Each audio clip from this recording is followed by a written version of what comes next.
posadíme sa. Tak, kto dnes príde odpovedať? Máme nejakého dobrovoľníka, alebo ja mám niekoho zdobrovoľniť? Nikto nič? Tak, dnes je 13.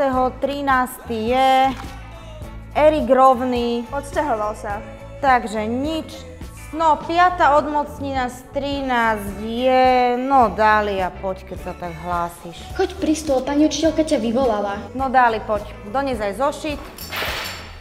Nestihla som si do neho všetko napísať. No, tak poď, skúsime. Jozef Ciger-Hronský bol strašne talentovaný spisovateľ slovenský a on dokázal hrozne dobre opísať ten dedinský život a jeho detstvo.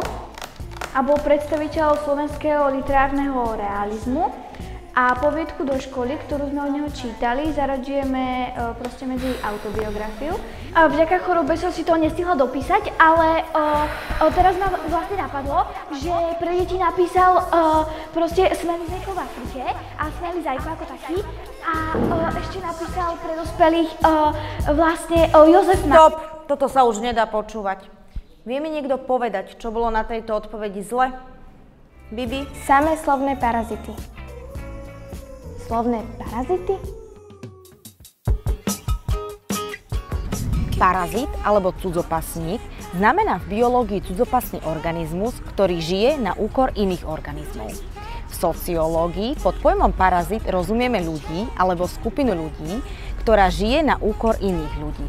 V obidvoch prípadoch ide o vzťah, keď jeden organizmus, parazit, odoberá živiny druhému organizmu, hostiteľovi, čím ho oslabuje. Takéto podobné parazity, samozrejme v prenesenom obraznom zmysle slova, nachádzame aj v jazyku. Ide o nesprávne predložkové väzby alebo zlé tvary slov, ktoré parazitujú v našej reči. Príslovky hrozne a strašne sú expresívnymi slovami, citovo zafarbenými záporne. A preto by sa mali v reči používať len v kontexte vyjadrenia zlých, negatívnych pocitov a myšlienok. Napríklad hrozne sa bojím alebo strašne ma trápi. Naopak, v pozitívnom slova zmysle by sa tieto príslovky vyskytovať nemali. A teda je nesprávne povedať, že je strašne pekná alebo sa hrozne teším na prázdniny. Štatisticky najpoužívanejším slovným druhom v jazyku sú predložky. V priemere je to každé 10. slovo. A preto je veľmi dôležité, aby sme ich používali v správnom tvare. Toto sú najčastejšie prehrešky proti predložkám.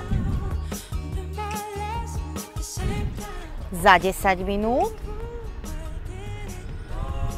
o 10 minút. Pri stôl, k stolu. Pre brata, po brata. Za prvé, po prvé. Vďaka chorobe, pre chorobu. Býva na internáte, býva v internáte.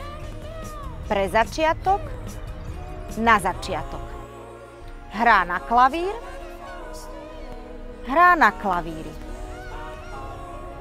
Postavenie mimo hru, postavenie mimo hry. Ľudia častokrát v reči používajú dlhý tvar zámena aj vtedy, keď označujú vec. Napríklad, čakám na vlak, povedia čakám naňho. Tento tvar však nie je správny. Ak zámeno obsahuje ho, musí označovať len človeka. A správne je teda povedať, že čakám na vlak, čakám naň. Ak chceme vyjadriť, že sme dostali dobrý nápad, mali by sme použiť tvar napadlo mi, nie napadlo ma. Napadnúť vás môže medveď alebo nejaké iné divé zviera. Myšlienka nám napadne. No a na záver vám dám dobrú radu. Postavte sa do radu, nie do rady. Dúfame, že sa vám druhá epizóda Bez päťky páčila, že ju olajkujete a zazdieľate. Dovidenia.